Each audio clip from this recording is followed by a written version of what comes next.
ഞാനൊരു ദിവസം രാത്രി 2:30 മണിക്ക് പെട്ടെന്ന് എനിക്കൊന്ന് പുറത്തിറങ്ങണമെന്ന് തോന്നി. ഞാൻ പുറത്തിറങ്ങി, ലൈറ്റിട്ട് പുറത്തിറങ്ങി. അത് കഴിഞ്ഞ് നേരെ തിരിച്ച് വരുമ്പോൾ എൻ്റെ പെരക്കാർന്ന് ഒരു സ്ത്രീ ഇറങ്ങിപ്പോകുന്നു. ഞാൻ ആദ്യം ഓർത്തു എൻ്റെ ഭാര്യയായിരിക്കും.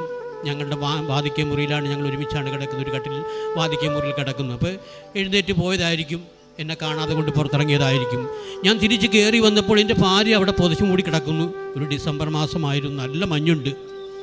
അപ്പോൾ ഈ പോയത് ആരാണ്? ഞാൻ പെട്ടെന്ന് ചാടി എഴുന്നേറ്റ് ചവിട്ടുപടി പുറത്തിറങ്ങി, ചവിട്ടുപടിയിൽ നിന്ന് അങ്ങോട്ട് ഇറങ്ങിച്ചെല്ലുമ്പോൾ മാതാവ് ഒരു 10 മീറ്റർ മുന്നായിട്ട് മാറി ചിരിച്ചുകൊണ്ട് നിൽക്കുന്നു. ഇവിടെ പ്രത്യക്ഷപ്പെട്ട കൃപാസനം മാതാവ്